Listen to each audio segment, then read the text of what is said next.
Assalamualaikum warahmatullahi wabarakatuh. Salam. Ustaz, ini untuk membahas masalah mahar tadi Ustaz ya. Ya. Ini saya pernah lihat berita, ini maharnya menggunakan kain kafan yang nggak lazim Ustaz. Nah ini hukumnya bagaimana nih? Udah bisa. Ya sebenarnya sih dibilang mahar itu ya setiap daerah itu kan beda-beda ya. Kalau tadi saya ceritakan Nabi Musa lah, Nabi Muhammad itu kan budaya sana ya. Itu nggak bisa kalau cuma pakai seperangkat alat sholat, apalagi pakai kain kafan gitu kan. Tapi begini Pak, itu kan kewajiban yang menjadi hak istri. Nah kalau istrinya bilang nggak usah, lu nggak usah ngasih mahar juga nggak apa-apa, boleh nggak Pak? Boleh. Ya kalau istrinya bilang nggak usah gitu ya nggak apa-apa. Ada seorang wanita datang pada Nabi, ya Rasulullah, nikahi saya tidak minta mahar, saya tidak minta nafkah, nikahi saya. Nah cuman waktu itu Nabi kayaknya agak mau gitu, bukan nggak mau sih, kayaknya di sampingnya ada Aisyah dah gitu, ya kan, nikahi saya, wah ada Aisyah lo ngomong begitu, tertampol sama Aisyah gitu kan. Ada satu sahabat di sampingnya Nabi juga, karena Nabi kagak jawab-jawab, kata sahabat, mohon maaf ya Rasul, kalau kelihatannya Anda nggak berkenan dah gitu, kelihatannya gitu kan, kagak mau gitu, kalau misalnya buat saya aja boleh nggak gitu. Ya kata Nabi, boleh, ente mau, bilang itu perempuan, kalau saya ente tawarin saya enggak, tapi ini sahabat ini mau tuh katanya gitu, mau kamu, iya mau, ya saya juga mau, ya udah nikah, nggak usah pakai mahar gitu kan. Jadi nggak pakai mahar pun asalkan kedua belah pihak sepakat nggak apa-apa. Nah kalau pakai kain kafan lumayan loh, kalau beli di situ tuh Jembatan Merah 2,5 kalau nggak salah ya, sama lengkap sama bumbu-bumbunya gitu. Kan saya pernah tuh buat praktek sholat jenazah tuh, saya tanya berapa duit, laki perempuan katanya. Emang beda kalau perempuan panjangan katanya gitu. Oh beda, kena berapa itu, 2 juta apa 2,5 gitu kan. Ini udah lengkap nih sama bumbu-bumbunya, dibilang pakai bumbu. Emang orang mati pakai bumbu, itu segala ya air mawarnya lah apa segala macam gitu Pak. Mayan juga itu, lebih mahal dari seperangkat alat sholat lah paling enggak, ya kan. Kalau tadi kan seperangkat alat sholat 200.000 udah dapet tuh di mana, di Tamcit. Nah, ini lebih mahal Pak gitu, lebih mahal ya. Tapi itu buat orang Indonesia memang simbol ya, simbol aja. Boleh nggak simbol? Ya boleh-boleh aja, simbol doang ya, boleh. Banyak kan orang kita yang pada ya bikin-bikin gitu Pak, tang-tang nikah tahun 2025, maharnya duit 2025, 2000-nya kan ketahuan 2000 selembar gitu kan, yang 25 Pak duit 5 perakan 25 biji gitu kan. Nah itu ada-ada aja dia gitu kan ya, kadang-kadang suka aneh-aneh. Cuman kalau orang Arab nggak bisa begitu, lu serius mau nikahin apa enggak, kalau serius segini harganya gitu. Beda tuh Pak, emang modelnya di kita di sana tuh dari awal beda. Ya nggak apa-apa kain kafan gitu. Kadang-kadang juga bukan kain kafan, kadang-kadang itu Pak. Nggak, kadang-kadang apa namanya bacaan Quran. Suaminya itu kuliah di PT IKI, kan dia hafal Quran. Masa dibilang begini, maharnya adalah ngapalin Quran. Itu, saya bacain Quran buat istri saya. Lah kan Quran banyak Pak, 30 juz, ini baca dari pagi sampai sore apa gimana gitu kan. Enggak, baca satu surat doang, jadi bukan Quran, bukan surat Ar-Rahman gitu. Ya udah baca suratnya dengan hafal kan, dapat 10 ayat mandek Pak, berhenti, dok-dokan dia kan gitu. Balikin lagi gak bisa, balikin lagi gak bisa juga, hilang Pak hafalannya gitu. Akhirnya kata kawannya, kulhu aja dah, ya udah kulhu dah, kulhu akhirnya Pak.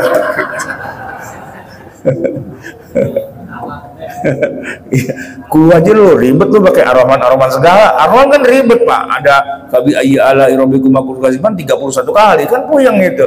Kalau di rumah apa, dari kemarin gua apal giliran pas di depan orang banyak hilang gitu ya kan. Udah kulhu aja dah, kulhu akhirnya Pak gitu. Saya kalau ketemu sama saudara saya itu, nih nikah mas kawinnya kulhu gitu.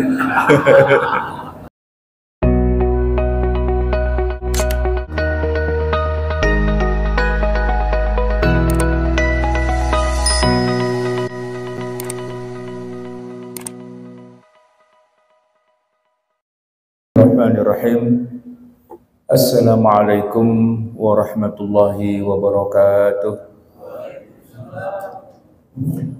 Alhamdulillahi rabbil alamin. Wassalatu wassalamu ala asyrafil anbiya'i wal mursalin Sayyidina wa habibina wa syafi'ina wa qurrati a'yunina wa maulana Muhammad.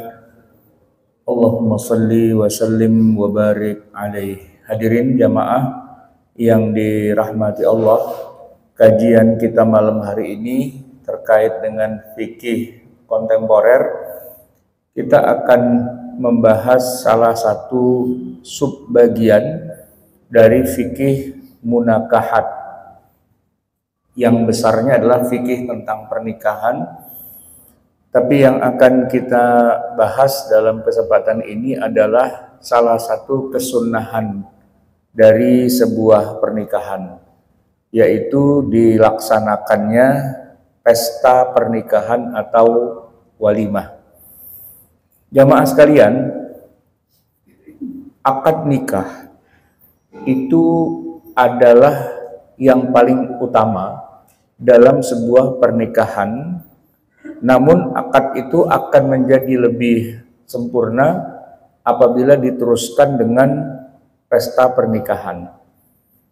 Adalah salah seorang sahabat Nabi yang lumayan orang kaya bernama Abdurrahman bin Auf.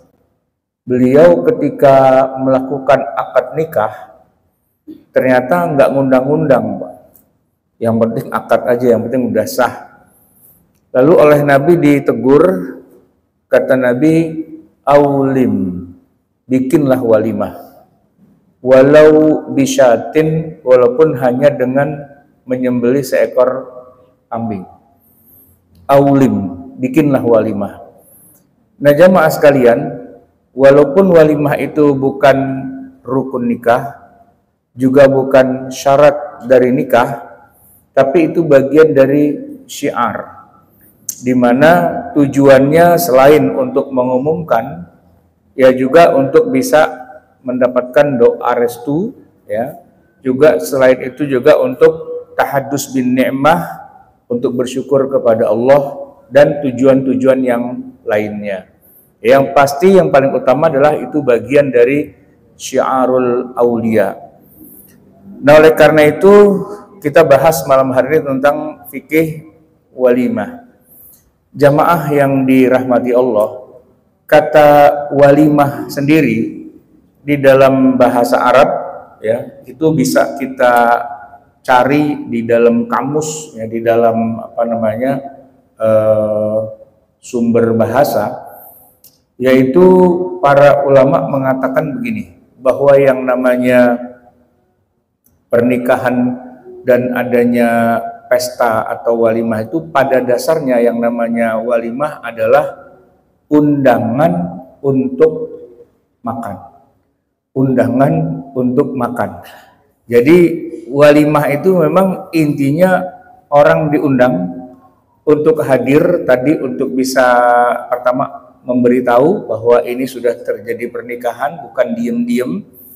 Kemudian untuk mendoakan juga, sekaligus juga tadi tahaddus bin ni'mah, maka kita mengundang orang-orang untuk kita kasih makan.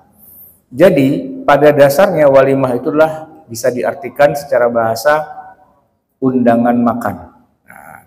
Nah, oleh karena itu maka di situ nanti ada nilai sedekahnya, atau setidak-tidaknya ada nilai memberi hadiah. Karena kalau yang datang atau yang diundang itu orang miskin kan jatuhnya sedekah. Sedangkan kalau yang datang itu orang yang sudah berkecukupan, ya, tamunya orang kaya gitu, Pak.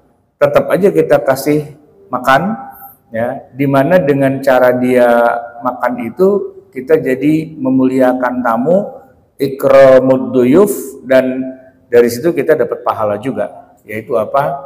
Ya, pahalanya adalah memberi hadiah kepada orang yang ya walaupun sebenarnya dia sudah kaya, ya, tidak terlalu membutuhkan. Jadi jamaah sekalian, walimah itu pada dasarnya secara bahasa kumpul atau ketemu, tapi ada hidangannya, ada santapan yang disediakan oleh yang punya rumah. Nah, kalau kita melihat tadi Nabi menyebutkan pada Abdurrahman bin Auf, bikinlah walimah walaupun hanya dengan seekor kambing. Ini Pak, kalau menurut ukuran kita, nyembelih kambing tuh kira-kira bisa buat ngasih makan berapa orang? 1 ekor kambing. Kira-kira 50 orang cukup Pak? 50? Iya. Iya, kalau kita orang Indonesia soalnya makan kambing dicoel-coel doang Pak. Ya. Cuman namanya doang makan kambing. Ujung-ujungnya makan nasi sebenarnya. Ya kan? Kalaupun ada kambing cuma kuahnya doang, dia kagak berani makan kambing, dia takut udara tinggi, takut ya macam-macam dah gitu. Nah tapi kalau ia ngomong Nabi, beliau kan orang Arab ya, dengan budaya Arabnya, 1 ekor kambing itu nggak bisa Pak buat ngundang 50 orang. Mendingan lo nggak usah ngundang orang sekalian daripada menghina gitu. Penghinaan Pak. Nah, kalau yang namanya menghormati tetamu, ngasihnya jangan cuma seuprit, ya, sesuai dengan daya tampung perutnya orang Arab dan juga kebiasaannya. Mereka kalau dibilang diundang makan kambing, memang yang dimakan kambing doang, Pak. Nggak pakai nasi, nggak pakai yang lain-lain. Jadi jatahnya itu, Pak, kambing kan kakinya 4. Nah, berarti yang diundang cuma 4 orang doang. Lebih 1 aja Pak, jadi masalah. Kenapa? Lu ngundang gue, tapi gue nggak dikasih makanan. Mana kakinya, mana pahanya? Jadi jatahnya Pak, 1 orang 1 paha. Kalau kurang dari 1 paha, mendingan nggak usah ngundang. Kenapa? Karena katanya mau ngundang makan, katanya mau menghormati tamu. Ya minimal 1 paha. Itu orang Arab, ya kan? Kalau kita Pak 1 paha makan sendirian, begini Pak kagak bergerak udah begitu, kaku aja gitu. Aku besok masuk UGD gitu ya. Nah oleh karena itu urufnya beda, ya urufnya beda. Tapi satu pesan yang bisa kita dapat adalah, lu ternyata walimah itu orangnya nggak usah banyak-banyak aja udah jadi ya. Itu poinnya Pak. Walau bisyatin, walaupun cuma dengan seekor kambing, walaupun cuma 4 orang doang. Nah, pernah nggak Pak kita sekarang di zaman sekarang ada orang ngawinin yang diundang 4 orang doang Pak? Nggak ada kan? Nggak ada. Ya, nah keluarganya dia aja udah 20, ya kan? Baru dalam rumah doang tuh, ya kan? Belum tetangga kanan kiri, belum saudara, belum yang di luar kota, belum yang aku saudara padahal bukan, macam-macam gitu kan? Ada aja. Apalagi kita zaman sekarang. Alumni SD ngumpul, alumni SMP ngumpul, alumni SMA ngumpul, alumni TK aja ngumpul Pak. Ya dulu nih kita 1 PAUD nih katanya bareng-bareng gitu Pak. Nah itu pada ngumpul semua kan. Jadi ya paling dikit kalau kita nih sebelangsak-belangsaknya orang bikin walimah, ya paling enggak bangsa cepet-cepet aja keluar tuh Pak. Ya nyiapin buat tamu jumlahnya 100 orang paling enggak begitu kan. Nah kalau 100 orang ya kambing 2 dah cukup begitu ya istilahnya. Nah cuman di kita ini Pak, nampaknya memang cara adat istiadat kita dengan orang Arab itu bedanya rada jauh Pak. Ya, boleh dibilang 180 derajat antara langit dengan sumur gitu Pak, perbedaannya. Kenapa saya bilang begitu? Karena kalau buat orang Arab, pernikahan itu yang mahal, sama-sama mahal Pak. Cuman yang mahal tuh bukan walimahnya, yang mahal tuh maharnya. Mahar Pak, yang diberikan suami kepada istri sebelum akad nikah, itu yang menentukan. Jadi nggak nih kawin, ya mahar cukup apa enggak, begitu kan? Nah coba kita perhatikan di dalam Al-Quranul Karim, Allah Subhanahu Wa Taala banyak cerita. Misalnya contoh yang gampang Nabi Musa. Pak, Nabi Musa itu dalam pelarian sebenarnya, karena dia habis bunuh orang, mau ditangkap sama tentaranya Firaun, dia kabur, lari ke negeri Madian. Di sana dia sempat nulungin 2 orang anak perempuan yang lagi ngangon kambing bapaknya, yang nggak kebagian air, ya kan? Maka dia yang timbain dan sebagainya, akhirnya dia diajak ke rumah bapaknya. Ternyata itu bapaknya Nabi Syuaib. Dan kata Nabi Syuaib, Musa, lu kerja aja sama gua, mau kawin juga tuh sama anak gua, pilih salah satu, ihdab natayya gitu kan. Nah begitu ditawarin kata Nabi Musa, oke dah gitu ya kan. Apa yang diomongin pertama bukan catering Pak, ini kita pakai catering yang mana, bukan ya, bukan gedung, bukan lu lahir Rebo Kliwon apa Jumat Pahing gitu, bukan Pak, bukan wetonnya itu, bukan ya kan. Lu mau bayar pakai apa toh? Nah gitu, lu kan pelarian, kabur, kagak bawa apa-apaan Pak, bawa baju selembar doang di badan, ya mau kawin ya kan, modal lu apaan gitu ya. Nabi Musa nggak punya apa-apa, orang dia kabur ya kan. Nah Nabi saya kemudian mengatakan begini, kerja sama saya ya 8 tahun paling enggak, syukur-syukur 10 tahun gitu Pak. Jadi kerjanya Nabi Musa kepada mertuanya itu Pak, itu jatuh-jatuhnya bukan numpang di pondok mertua indah, kerja dia Pak ya kan, 10 tahun bayangin. Ini kalau yang namanya Nabi Pak ya, nggak mungkin dong ngasih upah kepada pekerjanya yang murah semurah-murahnya, nggak mungkin ya. Setidak-tidaknya standar UMR lah gitu kan. Madian tuh UMR-nya berapa, anggaplah Jakarta misalnya, UMR kan 5 juta ya sebulan ya. Musa kerja nih sama mertua, gaji 5 juta, 5 juta habis Pak, kagak buat apa-apaan, buat bayar utang itu ya kan. Kalau sebulan dia dibayar 5 juta sama bapak mertua, nah setahun berapa duit tuh Pak? Sebulan kan 5 juta, setahun kan kali 12 berapa itu? 60 kan? Nah setahun 60 juta. Nah suruh kerja berapa tahun tadi? 10 tahun. Berarti 60 kali 10 600 juta Pak. Mantap itu Pak, 600 juta. Dan sepanjang itu cicilan belum selesai itu Pak ya. Nyicil itu Pak, tiap bulan kerja, suruh bayar gitu bapaknya. Jadi yang bikin ribet itu memang maharnya ya. Berapa tuh? 600 juta, lumayan Pak. Begitu juga dengan Nabi kita, Nabi Muhammad SAW ketika menikah dengan Khadijah, itu banyak riwayat, tapi salah satu yang paling masyhur kan apa? Onta ya kan, bukan kambing Pak, onta. Kita nggak tahu kalau onta tuh harganya berapa ya, tapi yang jelas mahal dah onta ya kan. Bandingin sama sapi pastinya lebih mahal dari sapi. Nah onta nggak cuma satu Pak, paling nggak tuh riwayat menyebutkan ada yang bilang 200, ada yang bilang 20. Anggaplah kita bilang 20 gitu ya. Nah onta berapa duit harganya Pak? Nggak ada di Shopee sih ya. Berapa duit tuh onta kira-kira? Taruh dah kalau misalnya sapi itu harganya 30 juta atau 40 juta misal kata gitu kan. Ya onta taruh dah gocap misalnya gitu. Anggap aja 50 juta satu ekor. Nah kali 20 berapa itu Pak? 50 juta kali 20 1 M. Iya 1 M Pak.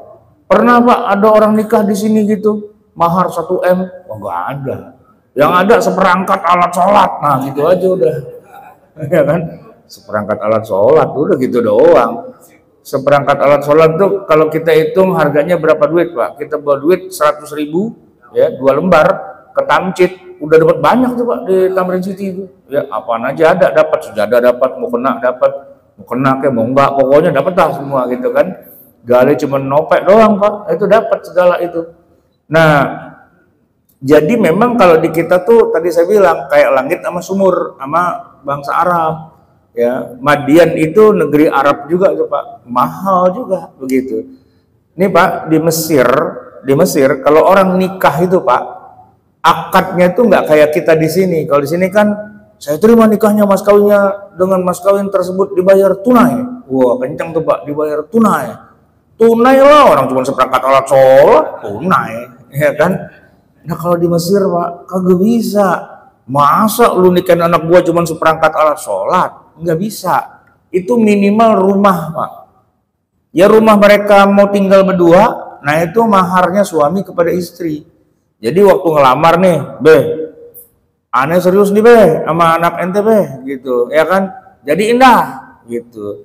Nah lu rumah udah punya belum ya udah cepetan sono nyicil. Iya, ini baru ada DP doang. Ya mau yang rumah berapa duit?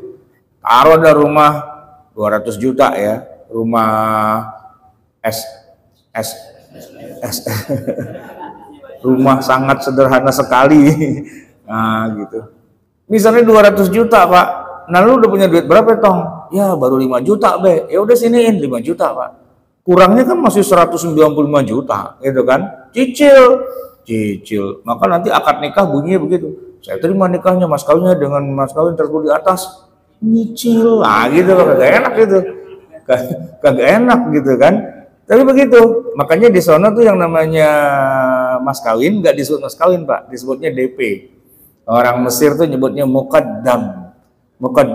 Lu belum kawin, lu udah tua nih, udah 40 tahun, 45 tahun. Dulu kenapa? Muqaddamnya belum cukup. DP-nya aja belum cukup Pak, gitu, ya kan? Makanya orang Arab kalau datang ke Indonesia, tahu harga mahar murah, wah dikawin dulu Pak di sini, ya kan? Datang ke Cianjur, ya kan? Ke Puncak, ke Bogor dan sebagainya. Berapa duit mas kawin? 10 juta. Deal, langsung deal aja Pak, gitu. 10 juta murah, iya murah gitu kan, karena kalau di sana tadi ratusan juta bisa MM-an gitu kan. Nah itu yang saya bilang, antara langit dengan sumur, jauh banget itu modelnya. Nah kalau di kita Pak, yang mahal bukan mahar, yang mahal catering Pak, yang mahal. Iya catering yang mahal, ya kan, mau berapa duit tuh harga, ya kan. Yang mahal tuh itu Pak, apa namanya, tenda, ya kan, gedung, gitu-gitu Pak, yang mahal, segala pelaminan, gitu-gitulah pokoknya. Pokoknya itu Pak, sehari itu bangsa cepet-cepet aja ludes itu Pak, ya kan, buat jadi raja sehari doang, dari pagi sampai sore, sama salaman, sama senyum-senyum, nah itu habis Pak, gitu ya kan. Oleh karena itu Pak, di kita ya kan duit juga susah juga, duit dari mana lu main cepet-cepet aja begitu kan. Nah oleh karena itu akhirnya dibikinlah, ini cuman ada di Indonesia kayaknya kalau saya perhatiin, di Arab kagak ada. Orang Arab pada bingung ya kan, kita diundang makan, kita suruh nyumbang gitu kan, ada aja gitu kan, diundang makan nih gitu, suruh nyumbang Pak. Misalnya Bapak nih diundang makan nih sama presiden, kalau di istana, masa di depan suruh masukin duit, suruh nyumbang patungan gitu Pak. Aneh kalau buat orang Arab gitu. Nah lu undang aja, kalau mau nggak punya duit jangan undang. Di kita nggak gitu Pak, justru undangan dibikin banyak biar semoga yang nyumbang banyak gitu ya kan. Paling enggak tekornya nggak terlalu jauh dah ya kan. Masih ada untungnya ya, yang untung jarang sih Pak, tapi paling enggak modal cepet balik 80 kan banyak nah gitu ya kan, 20 juta gitu kan adalah ya, begitu Pak di kita. Jadi akhirnya yang namanya sebuah pesta pernikahan orangnya banyak karena buat saweran jatuh-jatuhnya. Kadang-kadang nggak terima Pak pihak keluarga kalau kita bawa kado, ya dibawa kado lagi gitu, ditulisin Pak di undangannya dengan tidak mengurangi rasa hormat, mentahnya aja gitu Pak, bawain mangga mentah, pisang mentah segala macem gitu kan, padahal begitu. Bahkan kapan ya saya pernah tuh dikasih kris Pak, wow, jadi kalau orang mau nyumbang dikasih kris gitu, langsung tet gitu kan, ketahuan dia mencet-mencet berapa duit gitu kan. Apalagi krisnya model udah ada angkanya begitu, tet ya 200, gila cing, pencet juga akhirnya kan gitu, saldo Anda kurang, iya lu. Saldo kurang. Jadi lucu Pak, kalau orang Arab ngelihat kita bikin walimah, lu tuh ngundang orang apa arisan sih sebenarnya itu kan, apa patungan makan gitu sebenarnya. Tapi itulah yang terjadi karena kita tuh unsurnya lebih banyak budaya sebenarnya. Kalau Nabi tadi bilang, ya udah 1 ekor kambing makan berempat selesai gitu. Cuman di kita nggak bisa begitu Pak. Dari mana urusannya begitu, kagak bisa. Apalagi buat kita nih Pak, yang namanya orang walimah itu kan nama baik Pak, reputasi, ya kan? Gengsi dong, gua cuman begini doang. Nono tetangga, nono dia, wah jadi ukuran Pak. Sebab sebelum kita bikin acara walimahan, kan kita juga sering kondangan Pak. Nah setiap kondangan kan kita membahas gitu kan, wah dia begini nih, ntar gua kalau bikin nikahan gini nah gitu kan, udah pada ngincer tuh Pak, ya kan. Jadi bahkan nanya, cateringnya ini apa nih, minta kartu namanya dong, nah gitu, ininya apa gitu kan. Jadi memang pertaruhan nama baik dan istilahnya ya main gengsi-gengsian di situ Pak. Kata orang Betawi itu biar tekor asal nyohor gitu kan, biar orang bilang bo, wah gitu. Itu yang dibeli itu itunya Pak. Walaupun setelah itu tekornya banyak, utangnya banyak, diuber-uber sama debt collector gitu ujung-ujungnya. Jadi ya karena udah jadi budaya ya. Saya kemarin ada satpam di rumah, dia mau kawin. Saya bilang, oh kawin gak usah repot-repot, ajak aja ke KUA, gratis nggak usah bayar. Tapi datangnya pas hari kerja, jangan pakai hari Minggu, hari Sabtu, bayar loh sama itunya KUA-nya. Tapi kalau kita datang nih ke KUA, kantor KUA nih, hari kerja nggak bayar, gratis, gratis gitu kan. Nah terus makan-makan, ajak aja ke warung Padang, dah borong dah semua gitu Pak. Iya. Warung Padang, tapi jangan yang kubang mahal ya kan. Jangan yang sederhana, yang jangan sederhana dah pokoknya gitu kan. Oh mahal. Iya. Bang nasi kotak bang, nah gitu. Nasi kotak berapa orang nih hitungin, makan. Nah makan kan, udah itu walimah, yuk kita baca doa ya kan. Barakallahu laka wa baraka alaika wa jama'akum fi khairin. Dah gitu aja, lu gak usah pakai ngadu-ngadu dah, lu bayarin gitu. Nah, itu walimah udah jadi sebenarnya Pak. Cuman kita maunya begitu, orang tua kagak bisa, enak aja cuman begitu doang, kagak bisa. Wah, mesti ngundang Pak RT, ngundang Pak RW, ngundang lurah, camat, wah segala macam diundang semua, ya kan? Orang kaya diundang, ya kan? Keluarga diundang, ketua pengajian diundang, ketua PKK diundang, oh semuanya diundang Pak. Termasuk ketua partai diundang, ya kan? Menteri diundang, semua diundang gitu. Ya kenapa? Karena dia pengen kasih tahu ke orang-orang, nih gue kenalan gue banyak, wah si Ono gue kenal gue undang, si Ono gue kenal gue undang. Jadi dia ya istilah kata tadi itu biar tekor asal nyohor. Di situlah waktunya untuk riak tuh di situ Pak, gitu, ya kan? Kapan lagi gue riak nih kan? Nah sekarang nih gue waktunya riak gitu. Riak menunjukkan pada orang bahwa saya tuh kenal orang banyak. Saya kenal dengan pejabat, saya kenal dengan tokoh ini, saya kenal dengan tokoh itu. Nah itu begitu Pak, ya kan? Jadi beratnya di kita orang bikin walimah itu karena high cost, berat sekali, dan itu tuntutan ya, tuntutan masyarakat Pak, tuntutan tetangga, tuntutan keluarga, tuntutan orang tua, ya kan? Ini kalau saya perhatikan nih Pak, beberapa kali gitu ya, saya datang ke undangan walimah, itu kadang-kadang saya saja Pak nggak kenal dengan pengantennya. Iya, nggak kenal sama pengantennya. Yang undang bapaknya ternyata, yang undang ibunya.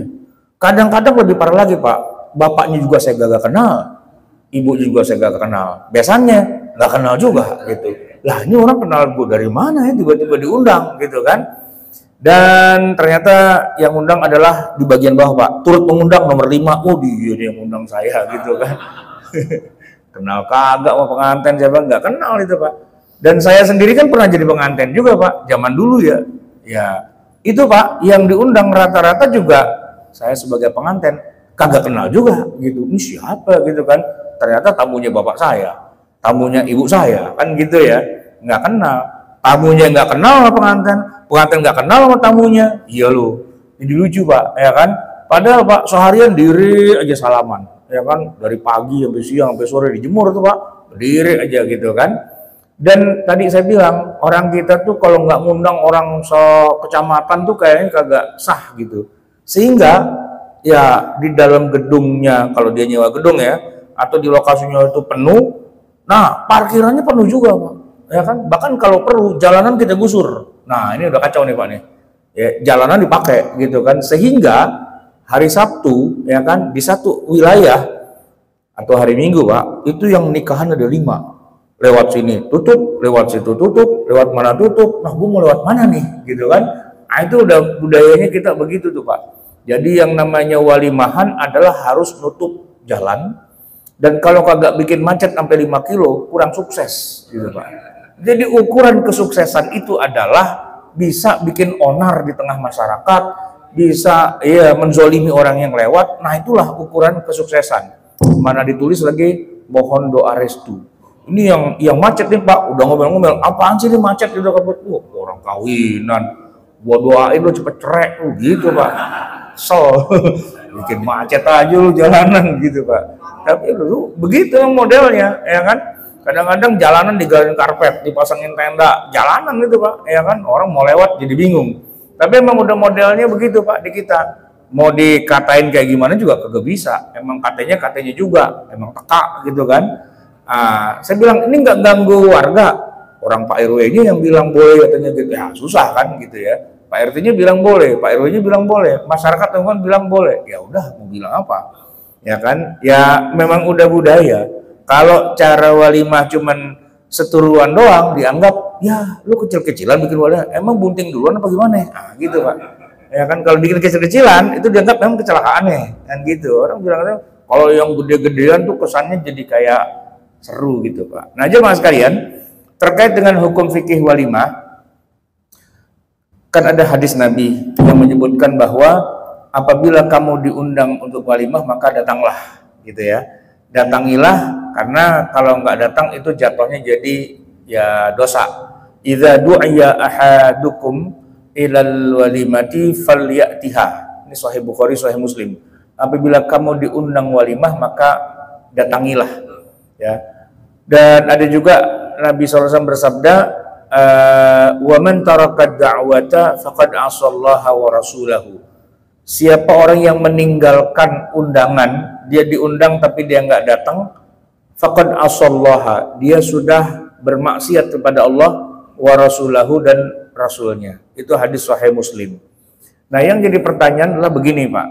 Oke, orang diundang walimah mesti wajib datang. Cuman kalau tempatnya jauh bagaimana Pak? Ya kan? Sama satu lagi yang jadi masalah, gue mau datang, cuman yang buat masukin di kotak amal itu Pak kagak ada gitu, ya kan? Nah kan tekor jadinya, undangan sehari 5, ya kan? Pagi, siang, sore, kondangan aja kerjaannya, ya kan? Masukin cepet udah 5,5 juta tuh Pak, ya kan? Gitu.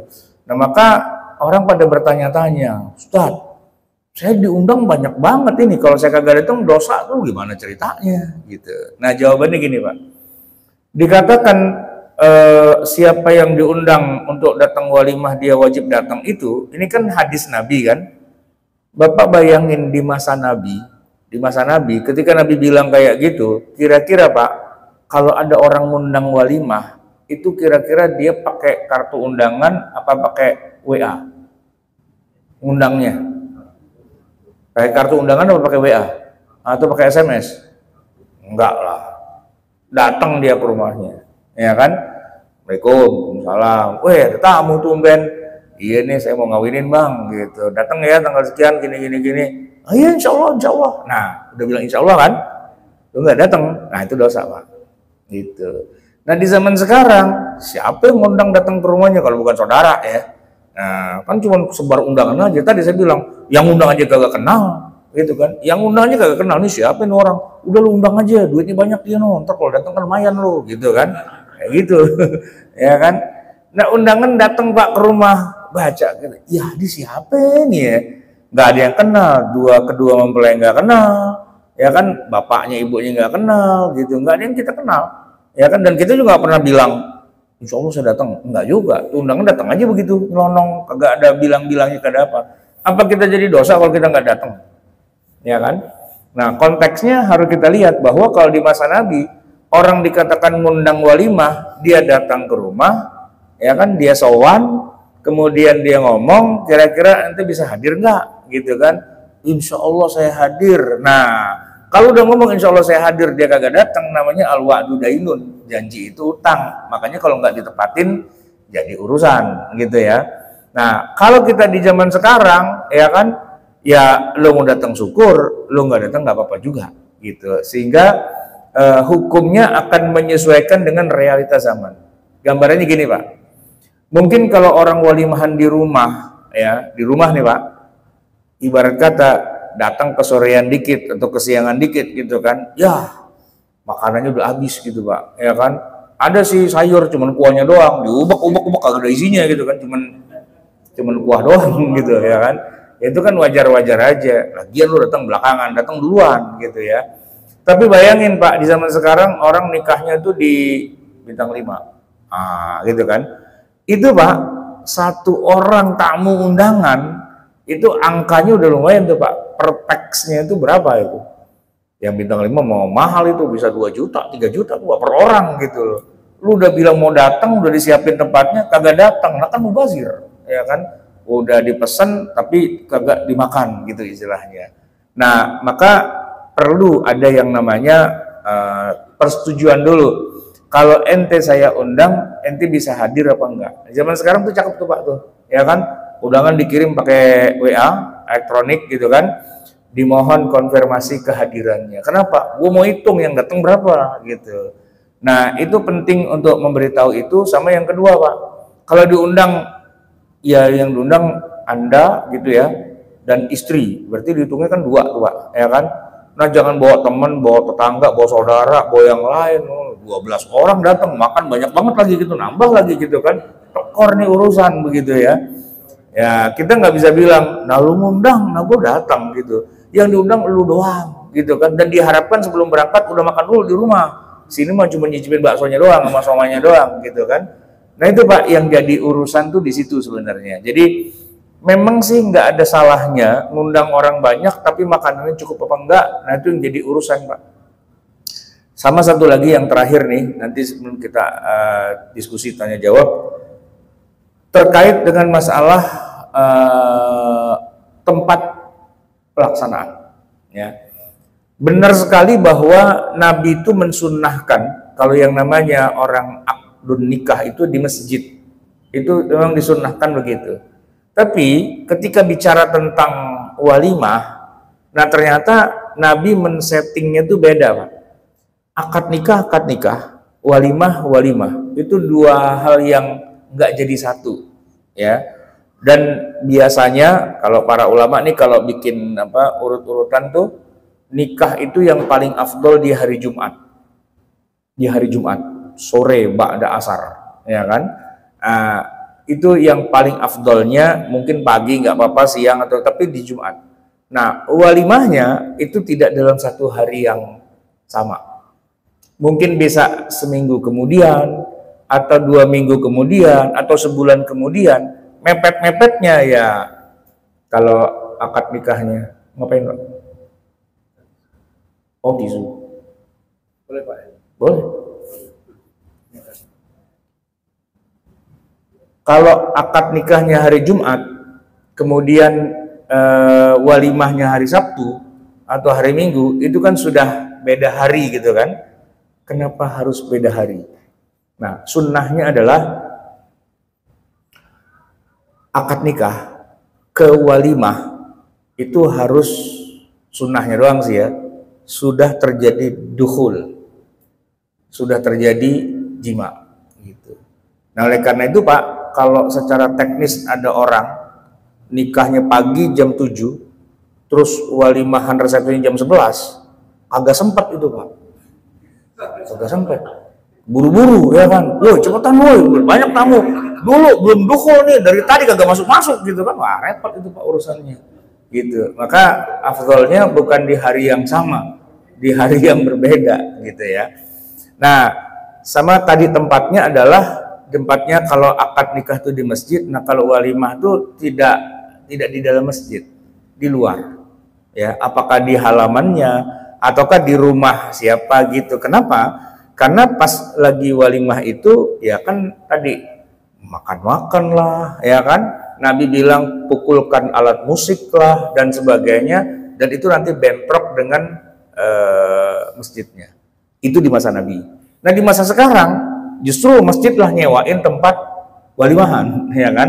Dan biasanya kalau kita perhatikan di ruang sholat itu buat akad nikah, terus di ruang pertemuan atau di mana itu ya itu buat walimahnya gitu kan. Nggak jadi masalah ya, cuman yang penting begini Pak, namanya pakai tempat di masjid ya, kalau memang sudah waktunya sholat ya sholat kan gitu harusnya kan. Masa walimah di masjid, azan cuma berhenti sebentar udah gitu terusin lagi, yang sholat kagak ada. Itu kan malu-maluin Pak, lu ngapain nikah di masjid gitu kan. Wah ntar bedaknya rontok. Nah itu alasannya Pak, masalahnya ya kan. ini pakai bedaknya diteplokin dari pagi nih, ya kan, begitu jam 12 siang masa gua wudhu, ntar berantakan nih Pak, gitu ya. Nah itu kadang-kadang yang kontradiksinya tuh di bagian itunya sebenarnya, gitu. Baik jamaah sekalian, masih ada waktu nggak nih sampai Isya? Ada pertanyaan silakan.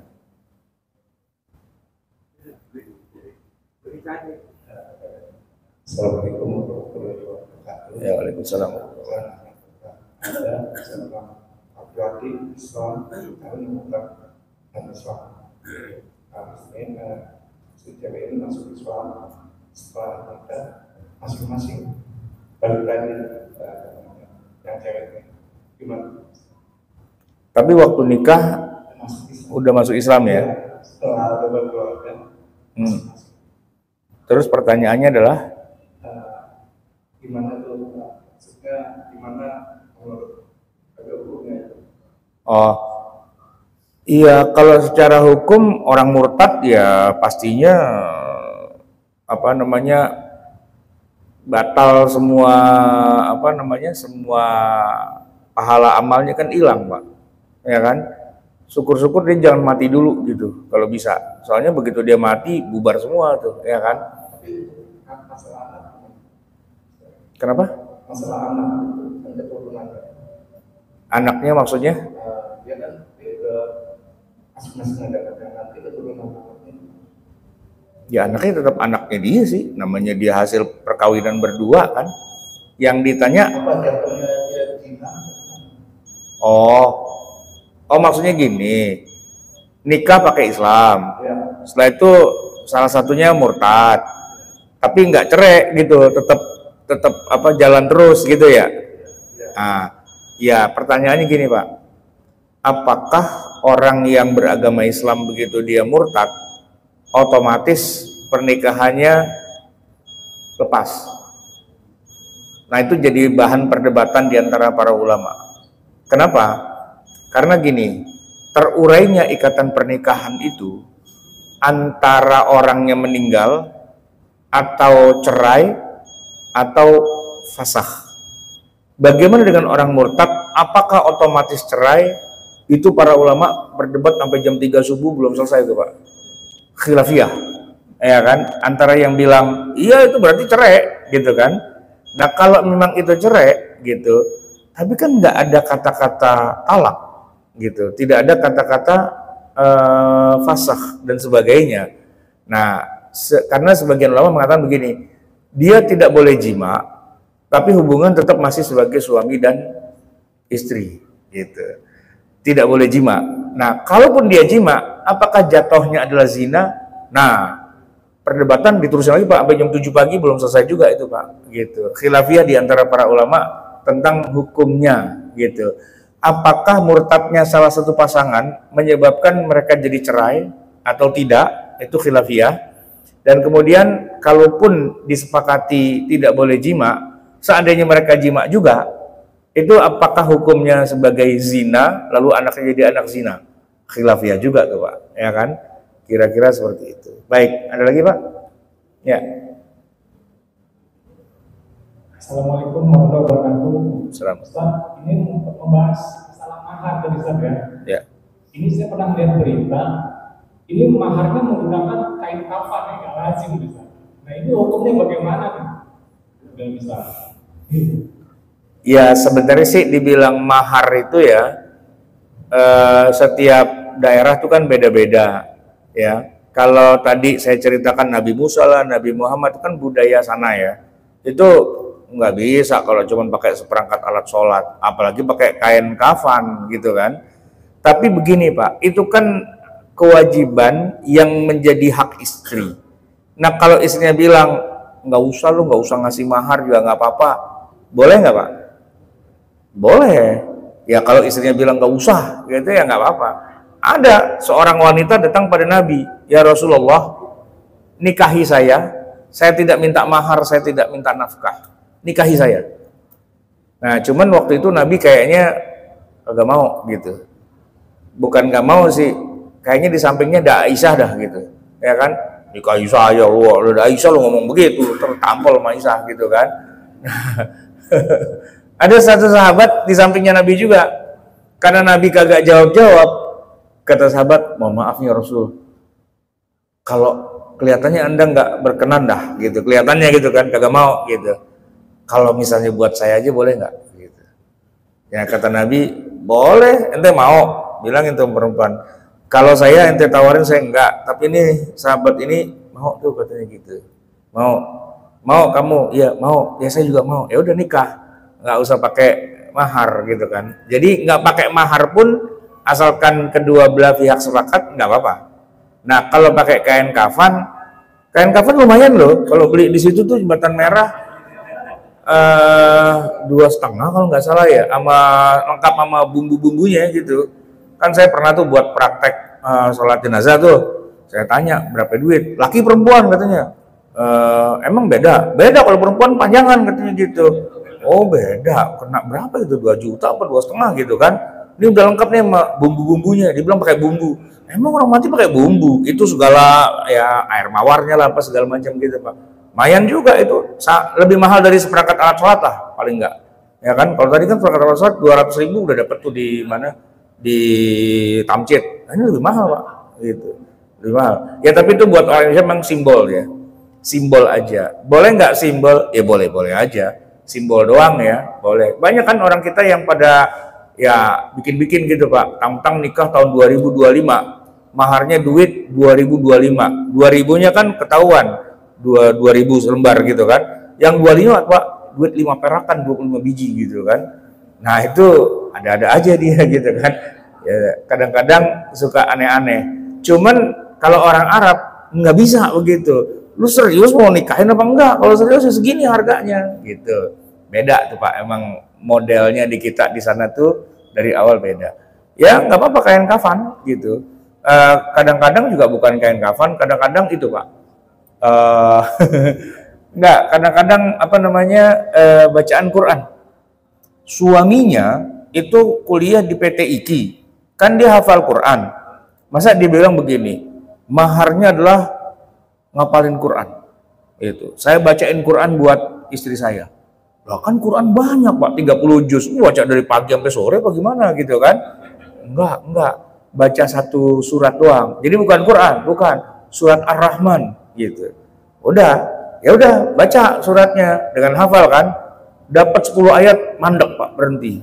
Dok-dokan dia kan gitu. Balikin lagi gak bisa. Balikin lagi gak bisa juga. Hilang Pak hafalannya gitu.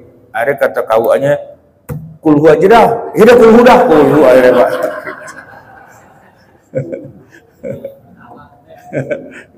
Kulhu aja lo, ribet lo pakai Ar-Rahman segala. Ar-Rahman kan ribet Pak. Ada Fabi ayyi ala rabbikum tukadziban 31 kali kan puyeng gitu.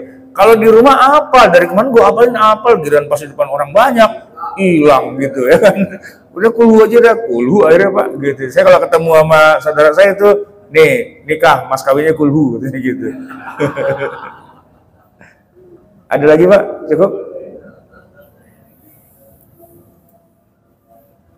Ya udah, kita tutup ya.